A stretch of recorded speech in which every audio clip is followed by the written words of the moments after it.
नमस्कार दोस्तों। ओम नमः शिवाय। हर हर महादेव। जय भोलेनाथ। भोलेनाथ आप सबकी मनोकामना पूरी करें। इसी के साथ आज हम पढ़ने वाले हैं श्रावण महात्म्य 5वां अध्याय। तो हम शुरू करते हैं। कोटिलिंग महात्म्य एवं रविवार व्रत कथा महात्म्य। भगवान शंकर बोले, हे संत कुमार, कोटिलिंग का महात्म्य तथा पुण्य का विधान बताना या वर्णन करना बहुत कठिन है। जब एकलिंग महात्म्य की कथा का वर्णन करना असंभव है तो कोटिलिंग के महात्म्य को कौन वर्णन कर सकता है। यदि मनुष्य में कोटिलिंग निर्माण करने की शक्ति न हो तो उसे 1000 लिंगों का निर्माण करना चाहिए। यदि इसमें भी समर्थ न हो तो 100 लिंग या फिर एक लिंग ही श्रावण मास में बनवाना चाहिए। एक लिंग के बनाने से भी जीव मेरे पास निवास करता है। कामदेव के शत्रु भगवान शंकर का ओम नमः शिवाय मंत्र से पूजन करना चाहिए। घर में यज्ञ करके उद्यापन करना चाहिए। हवन करने के बाद ब्राह्मणों को भोजन कराना चाहिए। इस व्रत को करने से असमय में मृत्यु का भय समाप्त हो जाता है। इस मास का व्रत बंधुत्व का हरण करके संपूर्ण आपत्तियों को दूर करता है, रोग शोक संताप मिटाता है। जो प्राणी पंचामृत से श्रावण मास में मेरा अभिषेक करता है वह इस शरीर को छोड़कर कैलाश में एक कल्प तक मेरे पास निवास करता है। वह प्राणी पंचामृत पीने वाला, गो तथा धन आदि से युक्त, अत्यंत मधुरभाषी त्रिपुरासुरहंता भगवान शंकर का प्यारा बन जाता है। जो मनुष्य श्रावण मास में हवियांत भोजन करता है वह चावल आदि संपूर्ण धानों की अक्षय निधि से युक्त हो जाता है। जो मनुष्य श्रावण मास में पत्तल पर भोजन करता है उसे भोजन के लिए सोने के बर्तन प्राप्त होते हैं। जो मनुष्य श्रावण मास में जमीन पर सोता है वह कैलाश पर्वत पर निवास करता है। जो मनुष्य श्रावण मास में एक दिन भी ब्रह्म मुहूर्त में स्नान करता है उसे पूरे महीने तक स्नान का फल मिलता है। इस माह में जो मनुष्य जितेंद्रिय होता है उसे इंद्रिय जय बल की प्राप्ति होती है। इस महीने में सफ्टी कमणी, पाषाण, मिट्टी तथा मरम कतमणि से निर्मित शिवलिंग या स्वयं उत्पन्न या बनाए हुए या पिसान निवृत्त अथवा पित्तल या चंदन मक्खन निर्मित शिवलिंग में एक बार अर्चन करने से 100 ब्रह्महत्या का पाप मिट जाता है। सूर्य ग्रहण, चंद्र ग्रहण या अन्य किसी सिद्ध क्षेत्र में लक्ष्य प्राप्त करने से जो सिद्धि प्राप्त होती है वह सिद्धि श्रावण मास में केवल एक बार जप करने से मिल सकती है। किसी दूसरे समय में किए गए नमस्कार तथा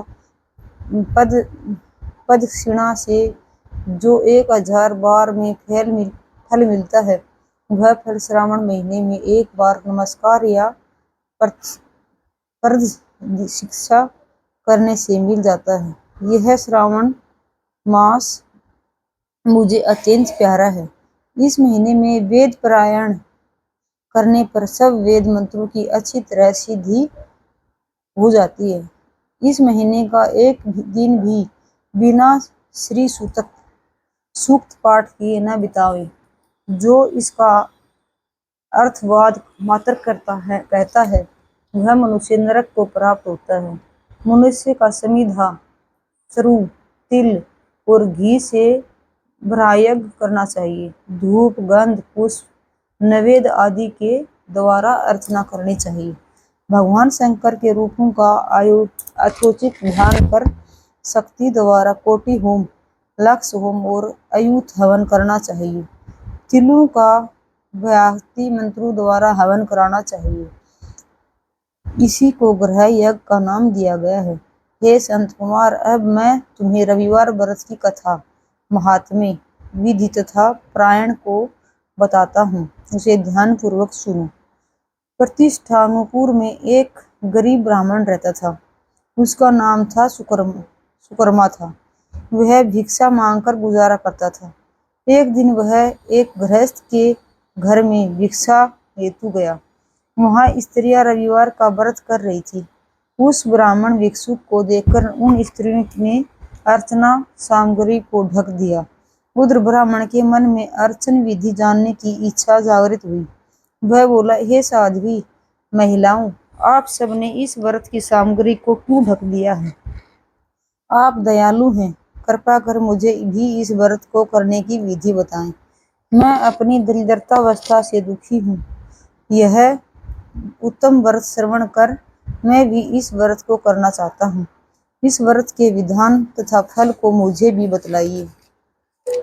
स्त्रियों ने कहा, हे ब्राह्मण देवता, यदि व्रत में उन्माद या प्रमाद अथवा विस्मरण, भक्तिहीनता या अनास्था करोगे तो यह व्रत निष्फल हो जाएगा। अतः इस व्रत को तुम्हें हम कैसे बता दें? ब्राह्मण बोला, मैं ऐसा ही नहीं करूंगा। उसकी ऐसी बात सुनकर उन महिलाओं में से एक ओड महिला ने ब्राह्मण को उस व्रत की विधि बता दी। उसने बताया, श्रावण मास के शुक्ल पक्ष के पहले रविवार को मौन धारण कर प्रातः उठें, शीतल जल से स्नान कर पान के पत्ते पर 12 परिधि वाला मंडल लिखना चाहिए। उसे लाल चंदन से सूर्य नारायण के तुल्य गोलाकार लिखना चाहिए। उस मंडल में संध्या नाम वाली स्त्री सहित सूर्य का लाल चंदन से पूजन करना चाहिए। घुटने जोड़कर जमीन पर बैठकर सूर्य के 12 मंडलों पर अलग अलग लाल चंदन से युक्त लावा तथा जपा पुष्प से युक्त अर्घ्य को श्रद्धा भक्ति से सूर्य नारायण को दे। अर्घ्य को रक्ताक्ष, जपा पुष्प और उपचारों द्वारा युक्त करें। नारिकेल, बीज और खांड से युक्त सूर्य के मंत्रों को कहकर नैवेद्य दें। सूर्य का 12 मंत्रों द्वारा स्तवन करें, 12 बार नमस्कार करें, 12 बार प्रदक्षिणा करें और 6 सूतों को एक में मिलाकर उसमें 6 ग्रंथि लगाएं। उस सूत्र को सूर्य नारायण का अर्पण कर अपने गले में पहन लें। 12 प्रकार के फल का वायना ब्राह्मण को दें। कुपात्र को इस व्रत की विधि नहीं बतानी चाहिए। हे द्विज, इस व्रत के करने से निर्धन धनवान हो जाता है, निसंतान पुत्रवान हो जाता है, कोढ़ी का कोढ़ मिट जाता है, रोगी का रोग दूर हो जाता है। प्राणी जिस वस्तु की इच्छा करता है वह उसको इस व्रत के प्रभाव से प्राप्त हो जाती है। श्रावण मास के महीने 4 या 5 जितने भी रविवार पड़े, सब रविवारों का व्रत करना चाहिए। व्रत के फल की प्राप्ति हेतु उद्यापन भी करना चाहिए। इस प्रकार रविवार का व्रत करने से कार्य सिद्धि होती है। गरीब ब्राह्मण रविवार के व्रत की विधि प्राप्त कर अपने घर को लौट गया। घर आकर उसने अपनी दोनों पुत्रियों को भी रविवार व्रत की कथा एवं विधि से अवगत कराया। उस व्रत के सुनने और अर्पण तथा दर्शन मात्र से उनकी दोनों पुत्रियां सुंदर बन गई। उसी दिन से गरीब ब्राह्मण के घर लक्ष्मी जी निवास करने लगी। अब वह ब्राह्मण भगवान की कृपा से धन कुबेर बन गए। एक दिन वहां का राजा ब्राह्मण के घर के सामने से गुजर रहा था तो उसकी दृष्टि ब्राह्मण की रूपवती कन्याओं पर पड़ी। वह उनकी सुंदरता को देखकर ठगा सा रह गया। राजा ने उन कन्याओं से विवाह करने का निश्चय कर महलों को लौट गया। राजा ने अपने पुरोहित को ब्राह्मण के यहाँ उनकी दोनों पुत्रियों से विवाह करने का संदेश लेकर भेजा। ब्राह्मण ने राजा का प्रस्ताव स्वीकार कर अपनी दोनों पुत्रियों का विवाह राजा से करा दिया। राजमहल में जाकर दोनों कन्याओं ने रविवार का व्रत किया और वे पुत्र पौत्र से युक्त हो गई। हे संत कुमार, जिस व्रत के सुनने मात्र से सब आकांक्षाओं की पूर्ति हो जाती है, तो इसके अनुष्ठान के फल का क्या कहना। तो इसी के साथ 6ठा अध्याय समाप्त हुआ। ओम नमः शिवाय। हर हर महादेव। जय भोलेनाथ। भोलेनाथ श्रावण मास के महात्म्य को कहने वाले व सुनने वाले सभी की मनोकामना पूरी करे।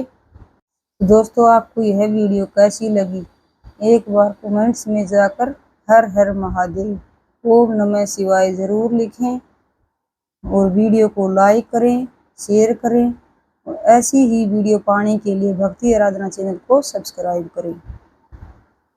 ओम नमः शिवाय। हर हर महादेव। जय भोलेनाथ। धन्यवाद।